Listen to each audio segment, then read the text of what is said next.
got a story to share. Some of you have heard it already. It just kind of something that happened in my life once upon a time that was kind of cool. So I guess this is known as like the Kevin Smith incident or something like that. And does anybody here know Kevin Smith, the filmmaker, movie maker? Yeah.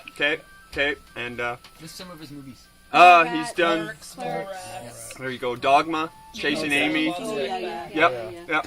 And so he's kind of got this cult following. He's a pretty cool guy. He's got a lot of people that like his movies, and he does these things called question and answer sessions, where you can go to one of these Kevin Smith question and answer sessions, ask whatever question you like, and it just turns into stand-up comedy where he's doing it on the fly.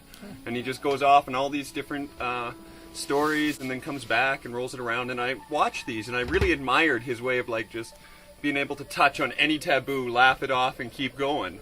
And so he'd get some good momentum. And I noticed that people that went to these and asked good questions got to like get on stage and be part of the show.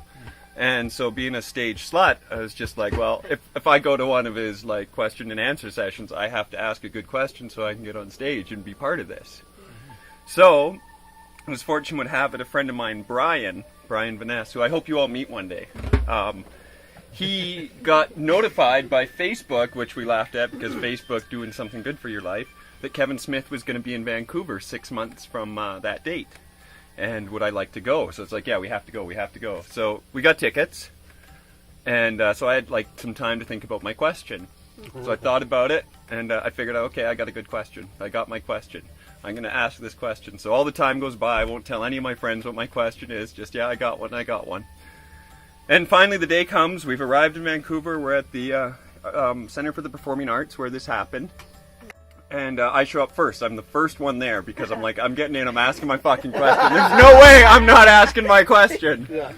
And so we wait there a long time and we get in, and I had assumed the way it was going to be all set up was microphones where people could line up that are first to arrive and then ask questions, but it wasn't set up like that at all. It was these old women that would just be handing out microphones to people in the auditorium. Yeah. So luckily I found an old woman and kind of sweet-talked her a bit and persuaded her that I'd been waiting a long time and would really appreciate getting to ask a question. And luckily we had really shitty seats, so we were way at the back of the theater. And so the first guy gets his question, something about robots, and he was a little crazy, and it was a really good start because Smith came right out and went out into the audience and started talking to him and doing that thing. Yeah. And then the microphone was with somebody else, and then the woman came over to me and gave me the microphone. So third question of the night, I'm like, holy shit, this is early in the night. Okay, I'm going to get to ask it. I'm going to get to ask my question. What was the question?